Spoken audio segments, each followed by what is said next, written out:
সরকারের পক্ষ থেকে বলা হচ্ছে জ্বালানি তেলের সংকট নেই, পর্যাপ্ত মজুদের কথা বলা হচ্ছে। তবে কিছু কিছু পাম্পের সামনে দেখা দিয়েছে কয়েক কিলোমিটার দীর্ঘ লাইন। এই বিষয়ে আরো জানাতে আমাদের সঙ্গে যুক্ত হচ্ছেন আমাদের সহকর্মী নাজমুল।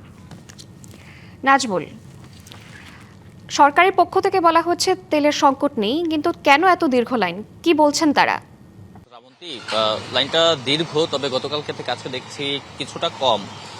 এখানে পাম্পের যারা কর্তৃপক্ষ রয়েছে তাদেরকে জিজ্ঞেস করেছিলাম, তারা আমাদেরকে বলেছে যে যতটুকু তেল আসলে পাম্পগুলোর প্রয়োজন, যতটুকু চাহিদা রয়েছে সেই চাহিদা অনুযায়ী ডিপো থেকে তাদেরকে আসলে তেলটা সরবরাহ করা হচ্ছে না। চাহিদাটা এখনই বেড়েছে, কারণ এক ধরনের গুজব সামাজিক যোগাযোগ মাধ্যমে ছড়িয়েছিল যে তেলের সংকট। তবে সরকারের পক্ষ থেকে বলা হয়েছে সংকট নেই। সেই সরকারের সেই বাণী আসলে সাধারণ মানুষ মানতে নারাজ। তারা আশঙ্কা থেকে যতটুকু তেল প্রয়োজন তার থেকে আসলে বেশি তেল নেওয়ার চেষ্টা করছেন, যে কারণে আসলে পাম্পগুলোতে চাহিদাও বেড়েছে। তবে এই যে চাহিদা বেড়েছে সেই চাহিদা অনুযায়ী পাম্প যারা মালিক রয়েছেন তারা বলছেন যে আসলে তারা সেই তেলটি পাচ্ছেন না। নগদ নিয়ে এলো হার না মানা হার অফার। সর্বনিম্ন 10,000 টাকা রেমিটেন্স নগদে পাঠালে থাকছে স্বর্ণের হার জেতার সুযোগ।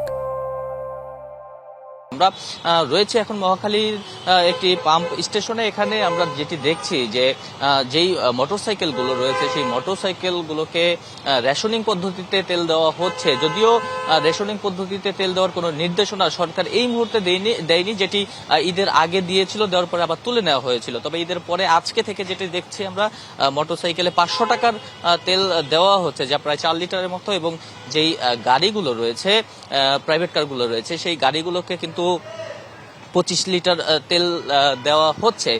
তো এই যে রেশনিং পদ্ধতিতে তেল দেওয়া হচ্ছে, এটা নিয়েও কিন্তু যারা তেল নিতে আসছেন তারা কিন্তু শঙ্কার কথা বলছেন। তারা বলছে যে তেলটা তাদের চাহিদা মতো দেওয়া হলে আসলে এই যে দীর্ঘ লাইন বা এই যে ভিড় বা মানুষের যেই আশঙ্কা, সেই আশঙ্কাটা হয়তো থাকবে না। তো এই বিষয়টিও একটু সরকারকে নজর দেওয়ার আহ্বান তারা জানিয়েছেন। শ্রাবন্তী। নাজমুল, আপনাকে ধন্যবাদ।